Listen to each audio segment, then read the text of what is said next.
California, we're still in the heat wave that, well, you have to wear sandals. I know that the beach is so hot. Of course, I just dug my feet into the sand. It was cool. So today, for today's Sunday editorial, we're going to be talking about polls. Yeah. How good are they? How accurate? And should you really believe them? There was a time polls were very accurate. People didn't lie back when I was younger. But wait a minute. Lie on a poll? That's right. They will. Are you talking about what the reports are, or are you talking about that people lie to pollsters? They lie to pollsters. They well, what? Polls are probably lies too, but still. You know, there is no such thing as a poll that is taken that isn't influenced by the people that are paid to take the poll. Well, you know, I know that when I vote, I always look to see who funded the issue, ballot issue, because that will give you an idea as to who's supporting it, as to what's actually happening. Same thing goes with the polls. That's right. I mean, if the Republican Party is funding the poll, you're almost guaranteed it's going to be skewed toward the Republicans. The Democrats are doing it the same way. Like NBC, MSN, Newsweek, their polls are all going to be skewed towards Democrats. The Fox poll will be skewed towards Republicans. It shouldn't be, but that was it. I mean, there was years ago, Jimmy Stewart made a movie, I think, called Miracle Town, where everybody in the community, you know, basically, they give you a general idea of what the public across the nation really wanted. But then the big thing at the end of the movie was that people were simply telling the pollsters what the pollsters wanted to hear because they were then getting paid to give their responses. They were? That's right. I mean, the most infamous poll ever taken was for Carol Channing's television show. They wanted to show how popular Carol Channing was. The people taking the poll contacted the people that they were going to be in the poll and asked them to watch the show and give their opinion. Well, so it had one of the highest ratings in the history of television as a result. See, yeah, that's how they get a good audience. They fudged by saying they were taking a poll, and Nielsen ratings were skewed because of it. What they did was they got the list of the people that were doing the Nielsen family at that time, and then contacted all of them and asked them to watch the show and give a critique, and they'd get a prize for it. Well, then didn't they wonder why it dropped off the following week? Well, no, it was a special. Oh, I see. See, they were trying to build her up, but polls today, I mean, okay, we got the latest poll that I really like. Michelle Obama is currently the most admired person in this nation. Not just woman, but the most admired person. Now that does not sit right. It just doesn't even sound right. Yeah, she got 69% of the people in this nation want to be Michelle Obama. How many? 69%. Of course, 40-some percent of us, at least 40% of the population are male, they don't want to be Michelle Obama. And that nearly 50% of the people in this nation are Republicans. And they're not voting to say we admire Michelle Obama. So what do you think they did to skew? I mean, obviously, the numbers have to be skewed. So how did they skew them? What they did, when I was in college, I took a class in mass communications. We were trying to, our thing was the local stations wanted to know how well their agricultural news was doing. Folks, back at one time, this area was agriculture.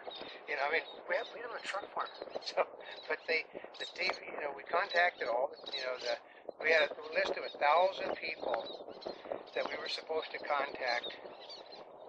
What we did, we didn't contact anybody. We just simply made responses for them and turned the poll into the people. They wanted a poll that said people were watching the TV stations, and they said basically we don't care how you do it. We want to show that people are watching our news. Oh. So we just simply made, we sat there around the table. Actually, it was a round table in the mass communications department, and answered the questions in the poll herself. And how we decided who would get done or not was we sat there and put everything actually we did a fishbowl. We reached in and drew things out at random in a fishbowl, and then did responses for the people. Well, I also know that a lot of the polls and how people respond have to do with the questioning. For example, if someone said, "Is Oldecam wearing a white shirt?" Right? Some people would say, well, oh, wait a minute. is Oldecam wearing a white shirt today? Right. Okay, and tomorrow. So some people would say, well, I don't know what he was wearing today, but I know what he was wearing. Well, actually, I don't know what he's wearing tomorrow, but I know what he's wearing today. Yep. So they couldn't answer yes to the question, so they'd have to answer no. Or some of them would say, well, if I saw both, then maybe it's yes. You know what I mean? And some of them will say it's not an all-white shirt. So it's cute. A favorite thing of pollsters is when you can't give, no matter what answer you give, it's the wrong answer. They'll deliberately do that because they want to discount your thing. They'll say, here's a question, like they'll throw in to basically, if say you're giving responses that they don't really want to hear, and they don't want, they need an excuse to eliminate you from the poll. They say something like, have you beat your wife today? Really? Something like that? Because if you say yes, your wife beat her, you throw the person out. If they say no, that means you have beaten your wife in the past, and they throw it out. Or here's another one. The gas prices are up. Have you fled the pump without paying today? What? They're trying to they're trying to get you eliminated from the poll. Yep. They're using an excuse to say that this person, even though he may have given, what he's done is given answers that are the opposite that they want to hear. So they eliminate them with the stupid question that means that you're screwed no matter what. And then the other part has to do with what the actual responses are, what they do, and how they're interpreted. Because I remember I went to school in Europe for part of my years in college, and we went to the EEC, which is the European Economic Community, and we listened to them talk about farm subsidies. We listened to one side talk about farm subsidies in the U.S. and Europe, and we thought, oh my gosh, us Americans, how could we be doing that to the Europeans? We are so unfair. And then we went to the other side, and then it was like, oh, those Europeans, how can they get away with that, right? So it all had to do with the figures and how they were interpreted. Yeah, I know. And also, it depends upon say you're wanting to get a poll that supports John McCain. Right. You go to a heavily Republican area and ask the poll there. If you want a poll that supports Obama, you go to Detroit, Michigan, and ask the questions there. But what's the danger of listening to the polls?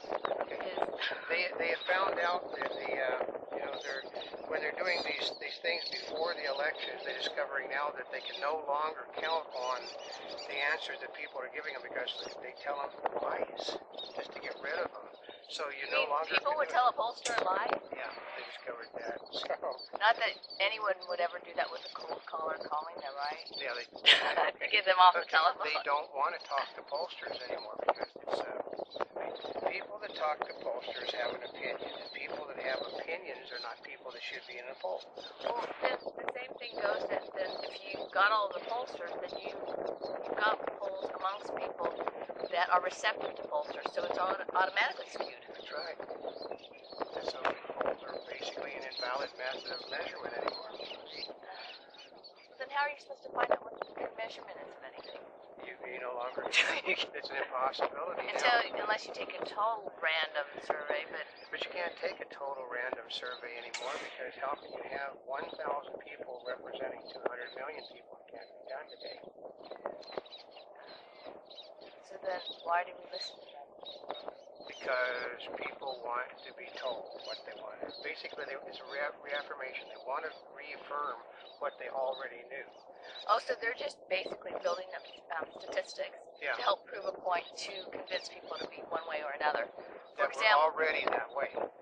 Okay. It's the same thing as going to a church and a minister preaching at you. Teaching you the same thing hour after hour after hour.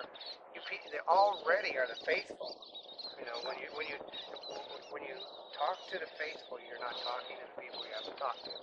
So let's see, how could the pollsters be, it could influence the vice presidential candidate? That's for right. Republicans or Democrats? And it could be a false representation. Because we've also seen with, especially, voting, where they thought, was Mondale supposed to win? Somebody was supposed to win, according to the polls.